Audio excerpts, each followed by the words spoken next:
Hello Amakos fans, welcome. This is Sports Queen. My name is Witness. Guys, please join us by subscribing our YouTube channel. Don't forget to turn on notification bell, like the video. And today the breaking news is on Asanile Valebay and Baartman and Asanile giving chief players for free is heartbreaking. We spent a lot of resources on these players. So Cape Town Spurs CEO Alex Asanile has commented on the Baartman and Valebay ruling. Let me quote him. For 30 years, our academy has been our proudest leaguers. We have invested not just funds but passion, time and philosophy into developing young players into professional and upstanding individual.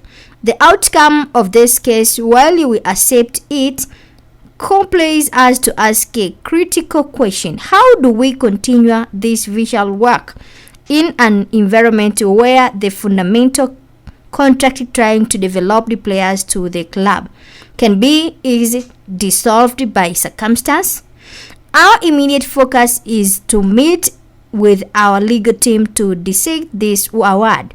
We need clear direction on two fronts. First, the immediate operation impact on our squad as we campaign in NBC Motsepe League, and second, and most crucial, on any compensation that may be due to club for the significant investment we have made in this player's career, the viability of our academy, and indeed the future strategic direction of Cape Town Spurs hangs on the answers to this question.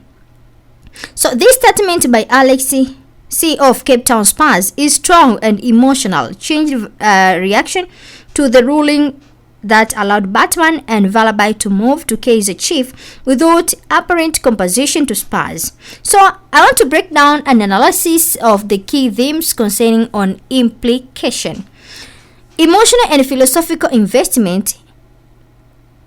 CEO highlighted that the club has invested more than just money in that it is academy. They have invested in philosophy, passion and time. The academy is positioned at the soul and foundation of the club, centered in its identity. Also, construction with the legal contractor loopholes.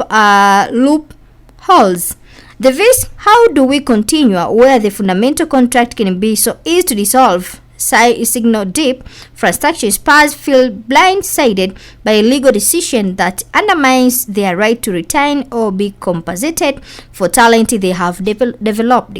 Also concerning about present future viability, CEO suggested that this case may set a precedent that make players development financial and strategical unsustainable for smaller clubs. So this is not just about losing two players, it is about the future model of the club and its academy. In legal and structure implication, contractor weakness or circumvention, the ruling found a legal way for the players to exist their contract, possibly involving registration technicals or a lack of professional contract. If such exists, is exposed structure vulnerabilities in how youth or academy contract are handled in South African football. Lack of compensation. Asanile is not just upset about losing the player. He is highlighting the lack of compensation for their development, which will violate both the spirit of fair play and possibly FIFA solidarity or training compensation principle if applicable. In football implication, squad disruption, Spurs are now in ABC Motsepe League third tier, and losing two top academies product could harm their competitive plan, undermining youth development pathway. If developing players lead to them leaving for free lower tier, club may scale back their academics. This weaken the national talent pipeline. So Kaizer Chief is a receiving club may have taken advantage of legal gray area through their aren't named directly as blameworthy. This is implied frustration. There may be a call indirectly for SAF or PSL to step on tightened regulation around youth players movement and compensation. So Asanile's statement is not just about two players leaving for free. It is warning that the system risky disincentivizing youth development, especially of smaller clubs. The underlying call is for structure reform, legal clarity, and greater protection for club investment in player development. So, recommendment next step for Cape Town Spurs legal review, examining whether they are ground for compensation under FIFA regulation, example training compensation. Policy advocates work with the SAFA PSL to create safeguard for academies.